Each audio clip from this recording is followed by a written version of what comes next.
Clendon. He leaps. Oh! He doesn't get in. He fumbled the football. Carolina holds. The game is over. And Carolina has won the game.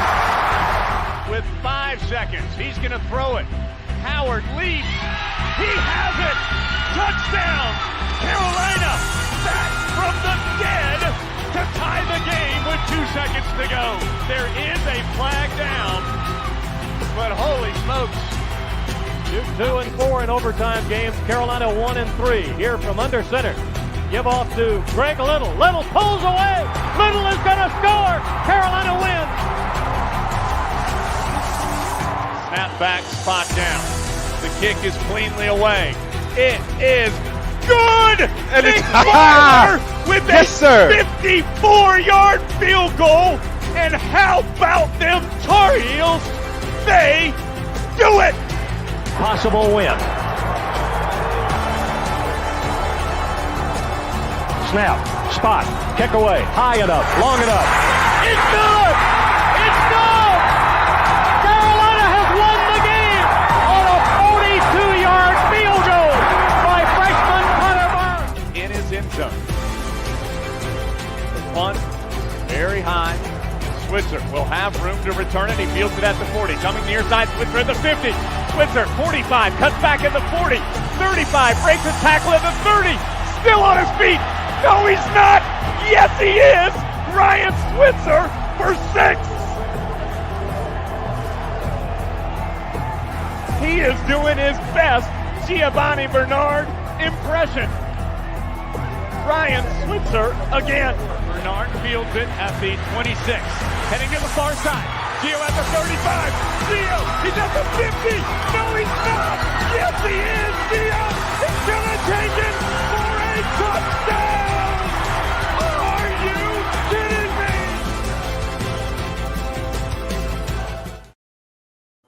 What's going on, guys? Welcome into another edition of the Heel Tough Blog Podcast. It's your host, Anthony Pagnotta, with you guys as always. And I know right now, little limited. Twitter kind of threw me a curveball here literally right as I started the stream. And so it is just you guys on Facebook and on YouTube right now that will be getting this tonight. I am going to try to send something out here in just a minute, try to alert the people on Twitter that they do have to shift over to the Facebook page, but it's all good. We'll adjust for tonight because there is plenty of stuff that we have to talk about on this edition of the podcast tonight before we end up talking to a guest. This is actually an interview that I did a few weeks back now, but just really have been trying to find somewhere to put this interview. And this feels like the perfect spot to put it at. We are getting into that mode of previewing the season.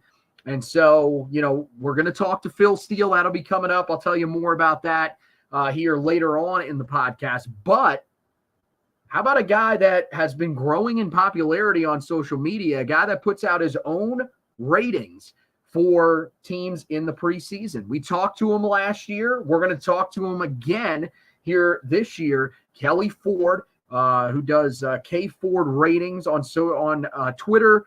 You can find him there. He stopped by with us earlier in the summer, and so we will play you that interview coming up here in just a matter of minutes. But we have to start by talking about ACC Media Days. And the Tar Heels yesterday, they announced the 5 guys that will be attending along with head coach Mack Brown. So you may be wondering, why are there 5 guys that are attending ACC Media Days this year? Well, it's because they have expanded it to 4 days. So they're starting to do like the SEC does. The Big Ten is now doing it that way. And even the Big 12 has expanded it out as well. When you start having these mega conferences, and the ACC is one, there are now 17 teams in the conference when it comes to football, 18 in every other sport when you include Notre Dame in there. So this is a mega conference. It means that they need plenty of days to get all of these coaches in there. And it also allows for the teams to expand the group that they're going to bring with them, give more guys opportunities to have a special moment up on the stand. And when they go throughout Radio Row and all that kind of stuff, I will be out there covering the event. So that'll be cool I'll get you guys some sort of inside access. Last year, we got to talk to Cedric Gray. Hopefully this year, there's a chance that we do get to talk to some of the other guys for Carolina. Not sure when exactly they're going to be going around, but hopefully I can get one at least for our show. And then, of course, there will be at least a couple of guys that will probably go on WFNZ, the main airwaves. May or may not think about posting those here on this page. I'll have to do a little bit of chatting with one of my bosses, see what he thinks about that. But we're going to have you covered on that front. And when you look at the guys that are going for Carolina this year, Omarion Hampton, very obvious one, guy that could be the ACC preseason player of the year. I'm not sure. I do still think it'll probably end up being a quarterback.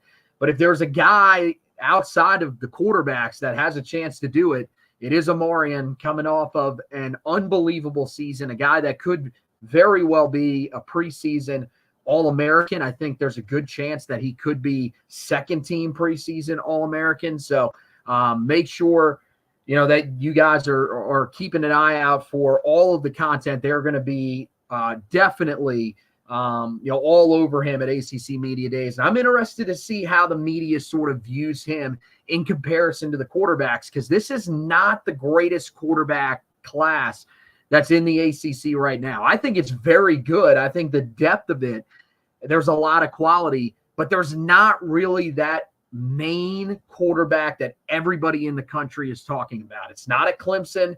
Florida State's got a familiar name in DJU, but that's not a guy that I think a lot of people look at as a preseason conference player of the year. And then some of the other guys, Cam Ward coming over from Washington State, I think that's probably the biggest threat to Omarion.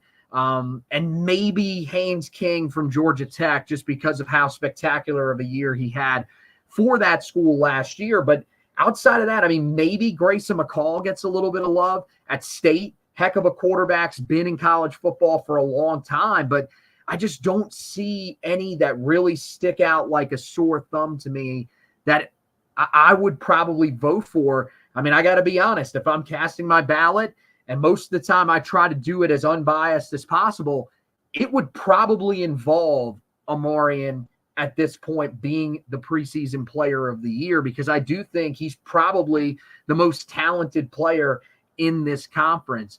So they're going to bring him. They're going to bring Kamen Rucker, who may be the conference preseason defensive player of the year. I think that one will probably be maybe a little more challenging, but I definitely think he has a quality case for it. He's going to be absolutely amazing up on the stand.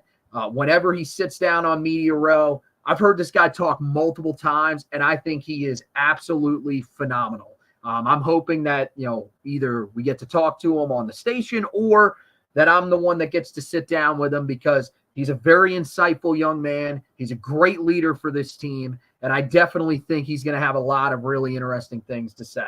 Power Eccles, seems like this is one of the themes for Carolina. Now, it probably helps that they do have two linebackers that have been from this area, but they love bringing these local guys back home. It was Cedric Gray the last couple of years. Now you get the opportunity to bring Power Eccles back to Charlotte. This is where he played his high school football, and he gets the chance to speak on the big stage. Another guy that I think is going to be really, really good. I think he's pretty entertaining, and he's also a really good leader, just like Kamen. I think it'll be interesting to hear what both of those guys have to say about the new scheme.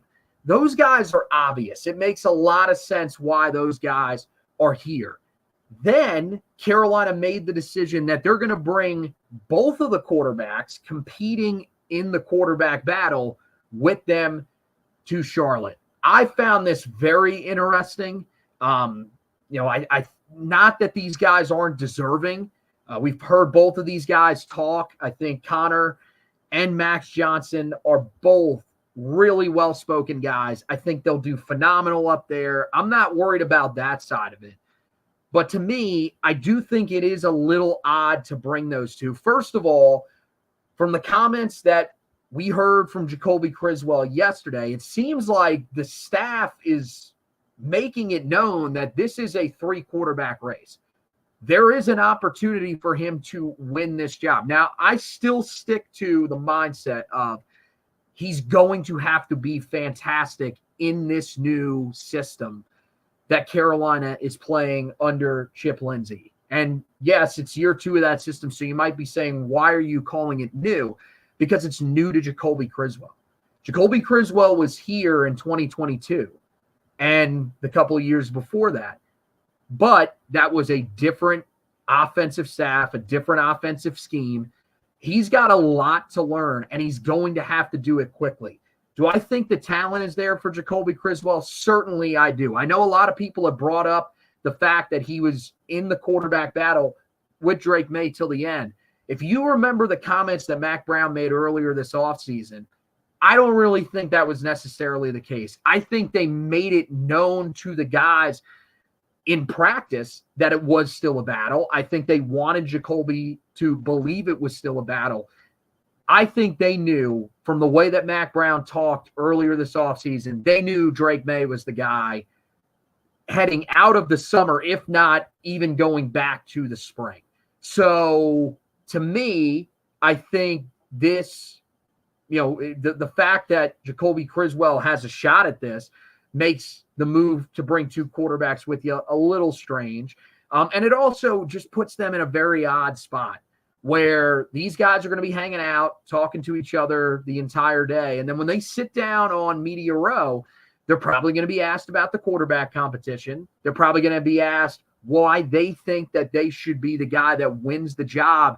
It's a little weird. We very rarely have seen teams do this before. The last team that I remember, somebody posted it yesterday. I think it was David Hale posted this yesterday and said that Miami, I believe, was the last team to go with this move. They did it back in 2021, and it didn't necessarily work out all that well for them. Excuse me, it was Florida State. I knew it was one of the teams from the state of Florida. This is strange. I mean, for Florida State, that was even weirder considering the fact that you had less guys that came with you. I think that year you brought 3 at that time. And for some reason, 2 of those guys that they ended up bringing were quarterbacks. So that's certainly very interesting. But, to me, there are a lot of other guys on this roster. I mean, first of all, maybe for Max Johnson, I get it because it's his last year. But I'm sorry, you're locked in a quarterback battle. We can't bring you. Connor Harrell's a guy where if he wins the job, he's going to have the opportunity to go next year. You would imagine. I think if Connor Harrell wins the job and performs well enough, even with a guy like Bryce Baker coming in, that's not someone who's going to take his job away from him if he played that well. So to me, I probably would have steered away from the quarterbacks. I think there are a lot of other guys that are very deserving of this opportunity. You look at some of the guys that are standouts. Elijah Huzzy, I think, would be a great guy to bring here. Very humble, guy that came up from the FCS level, well-deserving after the way that he played last season. Would have loved to see John Copenhaver come back. I think that would have been really cool for him. I thought he was great last year. Unfortunately, his season got derailed when he broke his hand early in the season, wasn't able to catch the football. But I think is a guy that is, poised to potentially have a breakout season this year. And then even the one that I thought should have definitely been there, because you talk about entertainment value, you talk about well-spoken, and a guy that I think is taking on a leadership role. J.J. Jones was the one that I cannot believe they did not bring, because he's a senior. He's not going to have this opportunity moving forward. And he is the perfect type of guy. We've seen some of the videos that he's done. I mean, just as recently as yesterday, a guy that was playing the college football video game. And you just see the energy, the funny, quick comments that he comes up with. This is a dude that should have been in Charlotte. I'm not a fan of the way that Mac Brown went about this, but hey, this is the group that's going. I think he wants to show everyone that this is a legitimate quarterback battle and that right now they are still trying to figure that out. Although I don't know how much you should really want to put that out there and advertise it. But it'll be interesting. I'm excited still to sit down with these guys, and hopefully, we are able to get one of those guys here on the podcast. All right, now let's move over to the recruiting trail and talk a little bit about the 2025 class to start out. Carolina now down to 3 receiver targets in the 25 class. This, of course, because Micah Matthews, 4-star, and they do list him as an athlete, but he is a wide receiver. He's going to play in the slot. That's where he's going to fit in at Virginia Tech. He ended up committing to the Hokies back on Wednesday of last week. Not a shock really at all.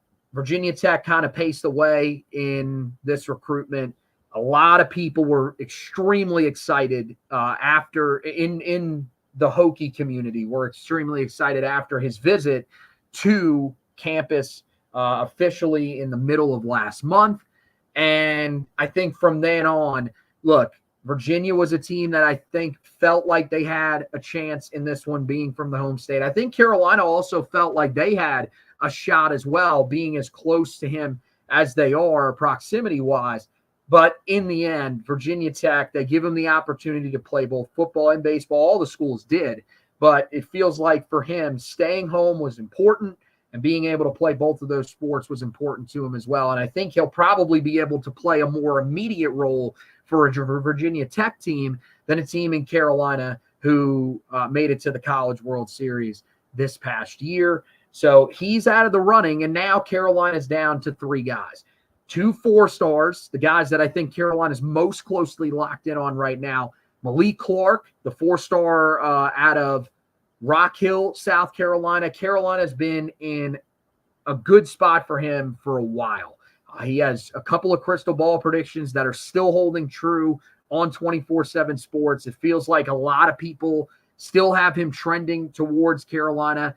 As of right now, I mean, look, he's narrowed his list down, but he does not have a decision date set just yet. So we'll see. I would expect that it will be sometime soon for him, especially with him being down to 5 schools. But you never really know. Some of these take a little bit of time. I think he'll probably be committed before the start of his senior season. It could be one that just pops up out of nowhere. But that's one I feel pretty confident in for Carolina at this time. You then move along to Shamarius Peterkin, in-state guy, very talented prospect, but a guy that Carolina is battling from behind for. I do think they've slotted themselves into that number 2 spot. Virginia Tech is the other team that's battling from behind as well. I think Carolina overtook them when it came to the official visits, but I don't really think it's going to matter as of right now. I do think State is still probably where he's going to end up. He is incredibly close to wide receivers coach Joker Phillips over there, and that's a guy that's recruiting him as hard as just about any of the guys in that class. They did bring in a commit in Jarrell Boulder, but he's a guy that doesn't really fit the same mold, more of a smaller wide receiver out of the home state that they brought in just a few weeks ago. But Peterkin, his spot's still going to be available for him if he wants it. So it feels like, maybe Carolina can make a push. It's really on a lot of the guys that are already committed to this class to be talking to him. Carolina can still have communication with him, just can't do it face-to-face. So maybe they're able to convince him, but I feel like right now Carolina has some work still to do if they want that one. Then there's the third guy. This is a guy that probably a lot of people don't realize is still out there. Took an official visit to Carolina the first weekend of June. That is Evan Haynes, the 3-star wide receiver out of the state of Georgia.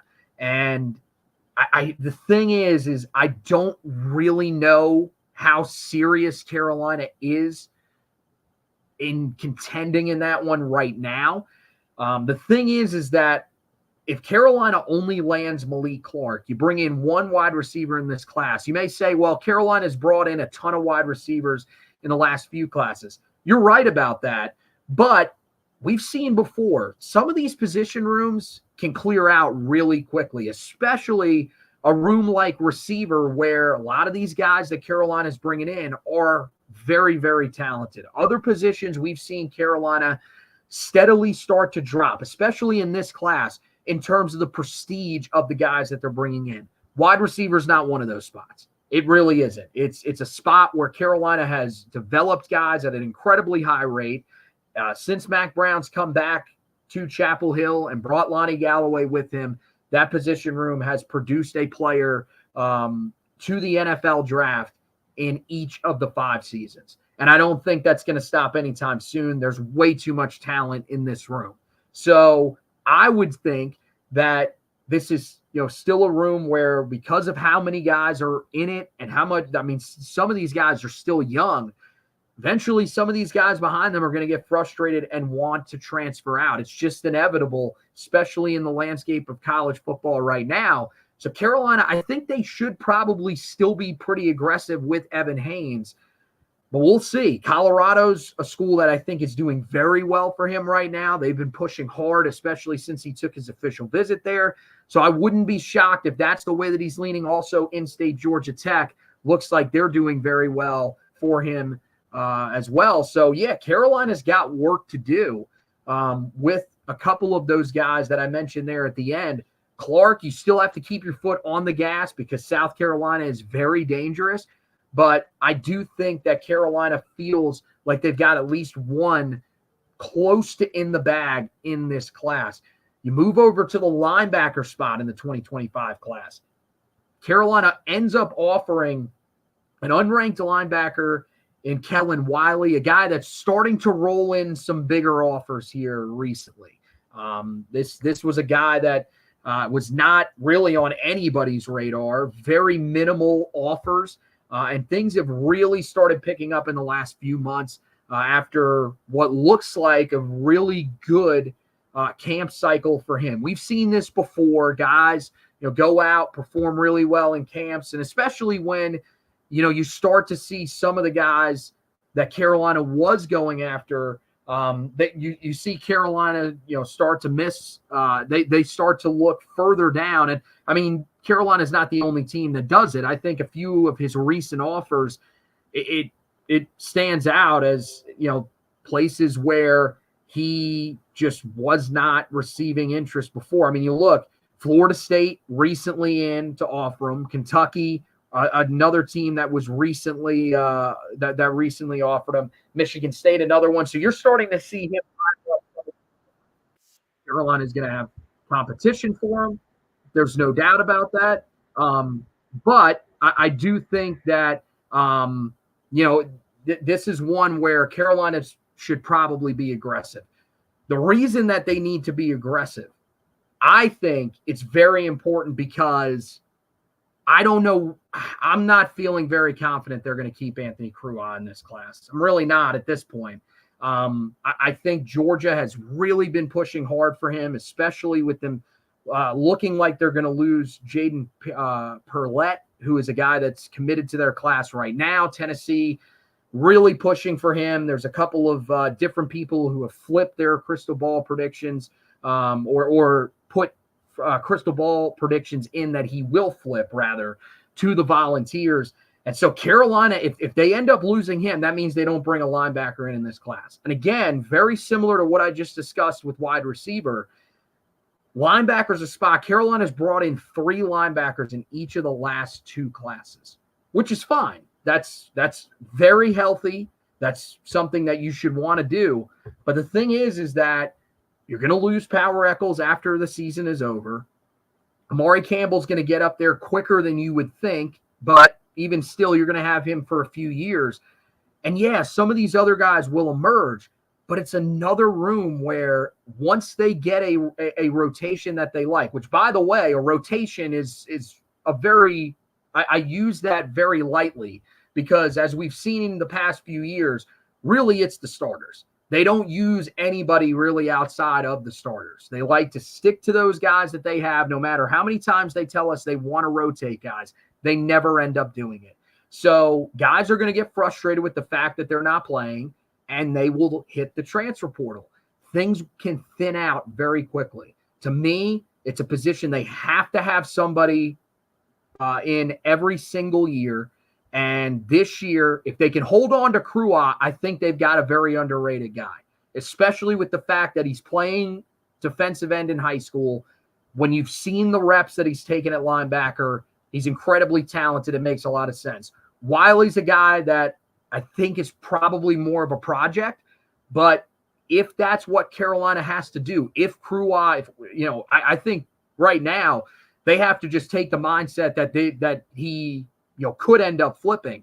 They need to start pushing for Wiley now, really stand out amongst those other schools and be aggressive going after him. Even if you end up bringing in 2 guys in this class, whatever, that's fine. You end up losing one of them to transfer or even both of them to transfer somewhere along the way. That's cool. But I think you have to be aggressive here. So I want to see Carolina really go after this one. Last update on the recruiting trail before we get to Kelley Ford is Kendre Harrison, the 5-star tight end in the 2026 class. And, of course, also a 4-star power forward. He released his top 6 yesterday, and Carolina, one of those final 6 remaining. This is massive for the Tar Heels. I think more so for football. Basketball, I mean, look, he's a 4-star prospect, and I think he's pretty underrated, despite playing at the 2A level in the state. I mean, when you're a guy that's averaging so far in your career over 20 points per game and over 15 rebounds per game, along with more than 4 blocks per game, you're pretty damn good. I don't care what that star rating says next to your name. You are going to be an impactful player. This dude is the next Julius Peppers. I think football might be his strongest suit, especially with what we saw from him at tight end last year. He, over 60 catches, 940 yards, 16 touchdowns. The dude's a monster, and he is built different than just about anybody else. He's a guy that I think is going to get the opportunity to show you how special he is, because there's a chance he ends up transferring to a powerhouse here in the state of North Carolina, national powerhouse in Providence Day right here in Charlotte. If he does that, I think that's going to only heighten the push that he's going to get from some of these outside schools. So this top 6 that he released may not be concrete just yet, but I do think Carolina has a great opportunity here. One, it seems like he's established a very good relationship with the football staff. I think it's very clear to him that he is their top priority in the 2026 class. And that's really saying something, because there are a lot of special players in this state in that class. But even more so, I think Carolina values him a lot on the basketball side of things as well. Hubert Davis and his staff, I think, really do want him to be a part of that next class.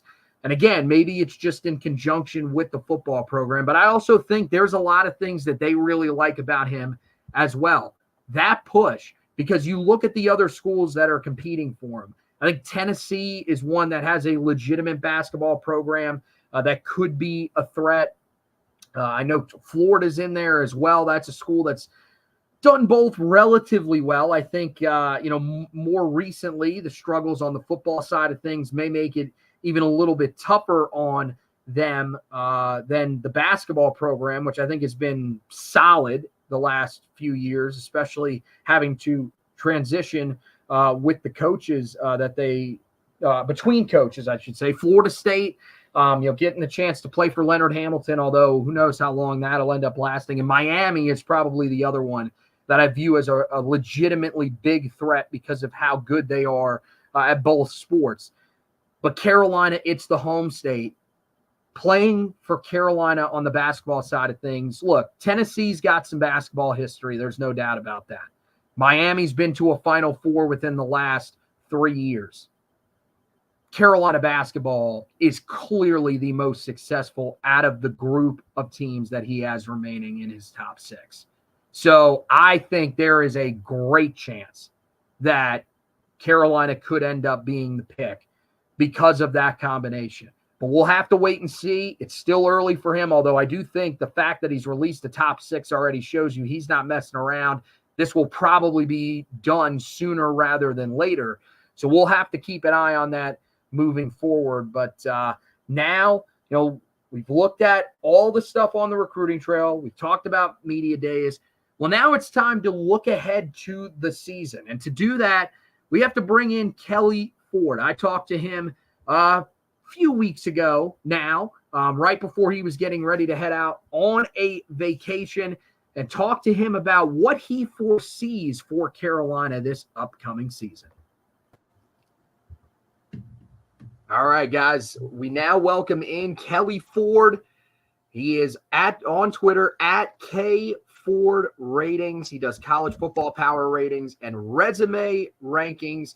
One of the guys that I think a lot of people have really started following here in the offseason. He does a great job predicting what's going to happen in the upcoming season for college football. And today we got to talk to him a little bit about the Tar Heel angle and what he foresees for the Tar Heels this year. Well, first of all, Kelley, great having you back, man. Appreciated you last year, and glad that you just remembered the name and wanted to come on and hang out with us again this year. No, absolutely, Anthony. I appreciate it as always. It's always fun talking college football, and this time of year, projections are all we have, so it's always fun to dive into it. I'm looking forward to the conversation about North Carolina and the ACC.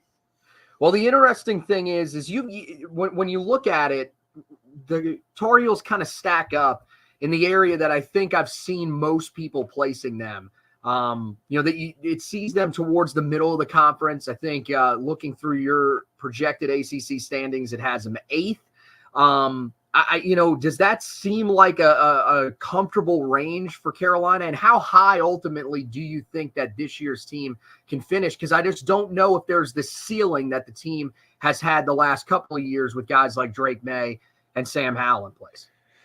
Yeah, so I think the ceiling for North Carolina this year is still relatively high, and certainly you don't have Drake May. It's a generational talent for a program like North Carolina. A first round pick in the NFL. Like he's a good quarterback, and you will certainly miss him. But I still think because of the way this team sets up, and really I'm looking on the offensive side, still probably going to be the stronger of the two. The defense should be improved from last year based on my numbers. Right now I have North Carolina number 45 in my version 1 preseason power ratings. I did do a quick peek at where they are stacking up in version 2 right now, which should be out by the end of this month or early in July. And I do expect North Carolina to take a little bit of a jump in my V2. So what I'm going to say today, I'm still excited and think the ceiling could be even higher for North Carolina, but they are a team, like you said, projected right now, number 8 in the ACC conference standings, 4.6 conference wins. There really is a cutoff, though, after those top 8. So I do think that any team in that top 8, including North Carolina, has a path to Charlotte, and a reasonable one that you can make a case for. For North Carolina, I think a lot of it has to do with the schedule. So it's the 4th easiest schedule of any Power 4 team in the country by my preseason V1 numbers. It's the 3rd easiest schedule in conference play. I think it's notable North Carolina does not play Clemson, does not play Miami, does not play SMU, does not play Louisville. I mean, some of the teams that are projected to be, at the top of the conference standings. I also think it's notable, getting Florida State on the road after a road trip to Virginia might not sound like the best thing, but there's an off week, then it's a trip to Virginia, which hopefully you would expect North Carolina to take care of business there. So hopefully they're able to spend some of that time in the off week preparing for that Florida State trip, which that to me is going to be the most difficult game on the schedule. Also looking at a road trip to Duke as potentially one to keep an eye on. Of course, a big rivalry game there. Closing the season at home against NC State is another one with close to a 50% win expectancy. But I mean, my numbers right now have a 29% chance to win 9+ regular season games, a 25% chance to win at least 6 in conference play. And I think if North Carolina can achieve those marks, they're certainly going to be in for a pleasant season. Well, one of the biggest things that I think a lot of people are looking at and pointing to if Carolina is going to improve this year, because you mentioned it, you don't have Drake May. So, I mean, I still trust some of the quarterbacks that are competing for that job, that they're going to be able to produce at a pretty high level, especially with the guys that they have around those quarterbacks. But when you look at the defensive side of the ball, you said that you expect them to be improved. What does that mean? What kind of improvement do you see potentially happening in terms of like the jumps in the ratings and stuff like that? Yeah, so North Carolina, they've been it's an interesting program the last couple of years. I'll just go back to, the 2020 season, which of course is COVID year. You take it for what it was. But in my numbers, again, everybody's in COVID. We're trying to make the best of a situation. My numbers had North Carolina number 6 on offense and number 61 on defense. So really good on offense. Defense about average, but certainly you want to be better than 61 playing in the ACC at the time of Power 5 conference, now Power 4. Look at 2021, North Carolina's offense slips a little bit, but still really good. Number 13, it's the defense that slipped a lot, falling all the way to number 100 in my unit rankings. 2022, much of the same. Number 14 on offense, number 108 on defense. Look at last year, the offense was number 18. So the offense was gradually sliding back, but still really good. Top 20 each of the last 4 years, top 25 all the way back to 2019 and ever since.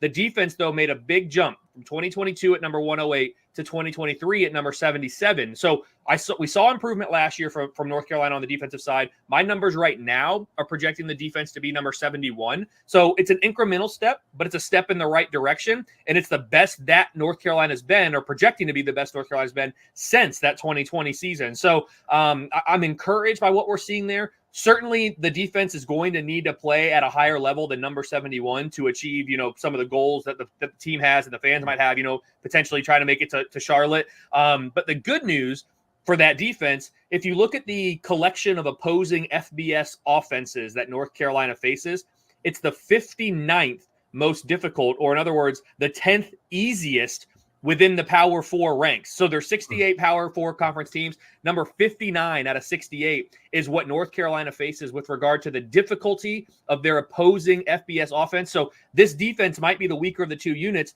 but because the schedule is what it is, hopefully they're able to kind of get up to speed. It's going to be, they get eased into it. Minnesota to start the year, number 79 on offense. Charlotte, number 120 on offense. NC Central, of course, an FCS program. Then you get James Madison, but that game's at home. 53rd on the offensive side of the ball. It's not until Georgia Tech in week 7 that you play a top 50 projected offense by my numbers, and you only play 2 of them all year. It's Georgia Tech and then Florida State, who I have at number 17. So it's not like North Carolina is going to be facing a bunch of high-powered offenses week in and week out. So that should, in theory, help the defense continue to progress and be even better maybe than we're projecting at number 71.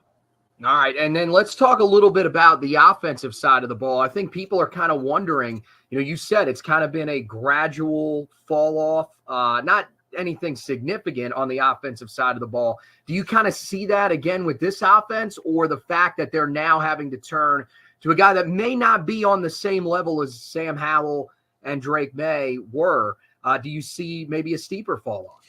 Yeah, right now I'm projecting the offense number 33, which is still pretty good. I mean, that's about that's about Power 4 average. Again, we said there's 68 Power 4 teams, so 33rd, you're about average for Power 4. But by North Carolina standards in recent years, that is not very good, actually, which is a testament to how good the offense has been in Chapel Hill.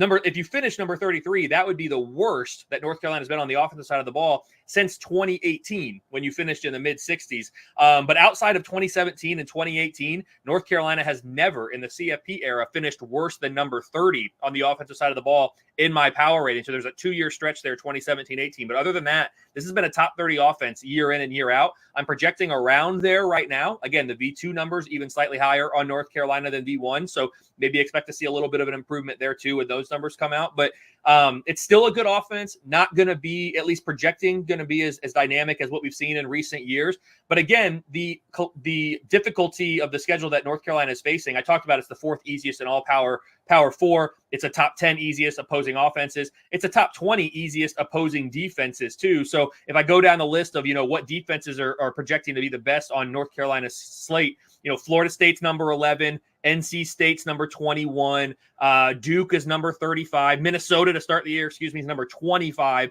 So certainly there are more good defenses on North Carolina's schedule than good offenses, but I still think that given North Carolina's strength being on the offensive side of the ball, projected at least, it should end up being at least a wash. And North Carolina should not be at a huge disadvantage on the offensive side of the ball, really in any game. I mean, I'm looking at Florida State, maybe Minnesota, maybe NC State. Those are like the only games right now that have any red shading on my team projection graphic for the Tar Heels on the offensive unit matchup. So again, it's not going to be what North Carolina fans have come to expect in the last 5 or 6 years, just because we don't have that proven talent at quarterback. But that doesn't mean that can't be achieved, or that we still can't be really good on the offensive side of the ball. All right. Last thing I'll ask you here, you talked about how its schedule one of the easier ones. That's something that Tar Heel fans should probably be pretty excited about. But when you look at some of the games that could be toss-ups, I know there's a few that, currently are in the red that are in favor of Carolina's opponents, but even some of the ones in the green, what are the games that you think probably determine where the Tar Heel season ultimately ends up going? So it's the Florida State game is the only one right now that I have North Carolina as kind of a decided underdog. Like Florida State's going to be favored, and North Carolina can win, but Florida State's going to be the favorite in that game. And there's no other game on the schedule, Anthony, that I'm looking at it thinking, man, like North Carolina's at a massive disadvantage. So the games that kind of catch my eye here would be Minnesota to start the year. That's on the road, Thursday night, week 1. So before we even get into the first real Saturday of the college football season, we'll have a data point on North Carolina. That should be a tricky trip. The next trip on the road at Duke in week 5 is one that I also have in the 40% of win expectancy for North Carolina. And then it's really not until the end of the year, like I said, at home against NC State. All 3 of those games right now have a 45 to 47% win expectancy for North Carolina. Any other game on the schedule has at least a 66% win expectancy. So 2 out of 3. I mean, you play 3 of those games, you expected to lose 1. And if I pick out the 3 that probably fit that mold the best, James Madison, Virginia on the road, Boston College on the road. Those are the games, if you can go 2-1 or better in that set, and if you can go 2-1 or better against Minnesota, Duke, and NC State, I mean, I think that's probably going to lead to what most North Carolina fans would hopefully deem a successful season. I've got 8-4 as the most likely record for North Carolina this year, but I think it's those games: Minnesota week 1, Duke week 5, and NC State week 14. Those are the ones that I really have circled. If you can win 2 out of 3 there, let's say you lose Florida State, and then maybe you drop 1 more somewhere else along the road, a 9-3 season for North Carolina. I'm not sure what the fan base is hoping for, but for me, at an objective kind of national perspective, outsider looking in, I think that would be a very successful season for North Carolina this year. Oh, there's no question in my mind, especially with the fact that you don't know what you have at quarterback. You're still trying to figure out what to do on the defensive side of the ball. You brought in Jeff Collins. I think most Tar Heel fans, if you're not satisfied, even 8-4, I think you should be satisfied with. But if you can get to 9 wins and really be a factor in the ACC, I think people should be incredibly excited. Again, Kelley Ford, one of the absolute best when it comes to college football and these projections. Make sure you guys follow him at KFord Ratings on Twitter. And you mentioned that you got some other stuff coming out. What you got coming up for people to keep an eye on?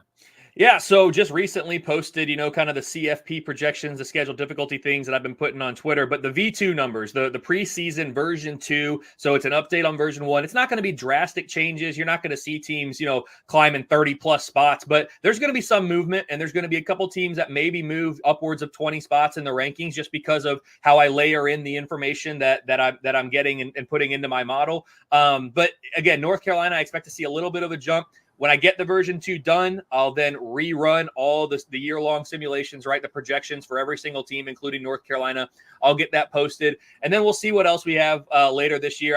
I'm hesitant to do college football playoff projections because, I mean, what we saw last year out of the ACC with Florida State, I kind of had them as like a lock to make the playoff, right? And based on everything that we've been told or everything that we thought we knew, and it didn't happen, everyone's like, oh, Kelley said they were a lock. I'm like, well, I guess that's what I get for trying to predict what the committee's going to do. So I may or may not put out some projections for the CFP. I've got kind of proxy numbers out there now, but we'll see. But definitely the version 2 is going to be the next thing that goes out there, and hopefully that continues to generate some conversation.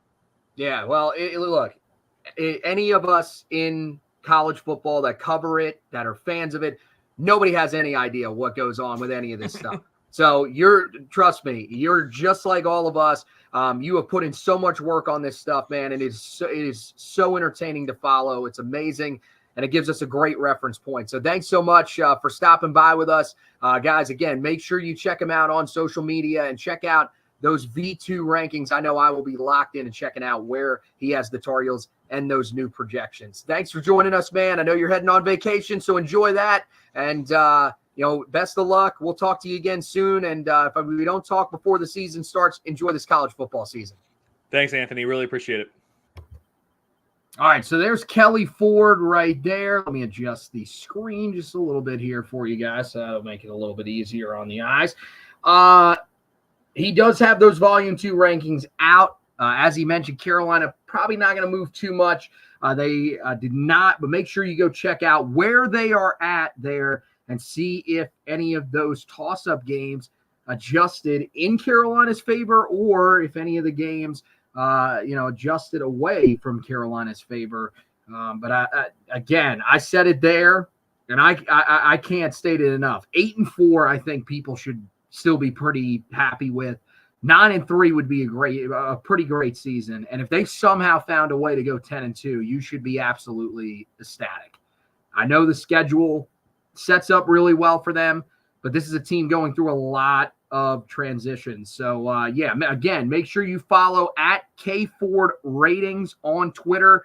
He's going to be doing a lot of stuff coming up as we approach the season. So you definitely want to be on top of that.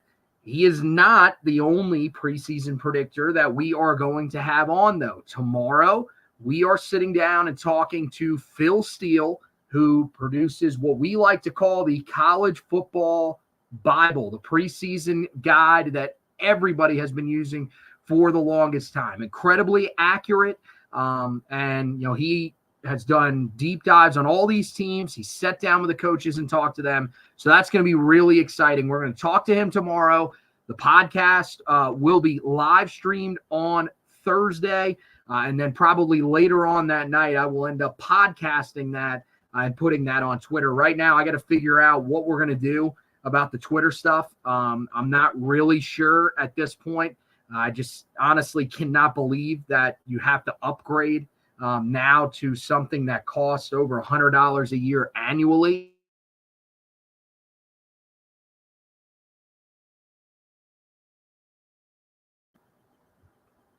All right, guys. Oh, the internet jumped out on me there for a second. But we got to make sure that we're really able to afford that on the Twitters, what we're going to do exactly with that stuff. So for right now, Facebook, YouTube page, that's the places that you need to go if you want to watch it live. Twitter will be the place that you can get the podcasted version if you just want to hear the audio. But again, Phil, we've had him on the last few years. Always love having him on. That's going to be a really fun podcast to do. And also Josh will be joining me on that one as well. So that'll be really cool. For right now, head over to the website and check out all of the in-depth position previews where we dive into the roster for Carolina this year and what we expect from these guys. So far, 3 positions are up, working on the tight ends as we speak. I'll get right back to that here tonight after I finish up this podcast. So make sure that you guys are keeping an eye out for that. Those are something that we love doing every single year. We dive into not just the guys that are expected to start, just the guys that are expected to be part of the rotation. We talk about every single guy in those rooms to let you know who's on the roster and what we expect their roles to be in the upcoming season. So all of those are on the website. Kendra Harrison, the article about him is up there on the website for you guys as well, if you want to check out who else is in his top 6 along with Carolina. And again, we will be out there covering ACC Media Days. There will be an article that will be written with some of the takeaways from ACC Media Days. And also, we will have you guys hopefully covered with one interview at least out there at ACC Media Days. I'm going to see what I'm possibly able to do. So keep an eye out for all of that stuff here over the next few weeks as we close in on the start of the season. Believe it or not, guys, we are less than 7 weeks away from the start of the year. So Carolina on that Thursday night, actually closing in on just about 6 weeks. As of right now, 6 weeks and 2 days away from the start of the year. So this is going to be amazing. It's going to come at us pretty quick here, but we're going to have you covered no matter what on the podcast as well as the website. And anything going on with Carolina basketball, make sure that you're keeping an eye out for all of that. Best thing to do every single day when you wake up, you want your latest Tar Heel news, go over to the website, HeelToughBlog.com, and that's where you can find it. But for now, that shuts it down for this edition of the podcast. Want to thank everybody for watching. Again, apologize to those that were hoping to watch on Twitter for the inconvenience. Hopefully we can get that ironed out soon for the next edition of the podcast. Keep an eye out for Phil Steele on Thursday night. But for now, we say so long on this edition of the podcast. And as always, go Tar Heels.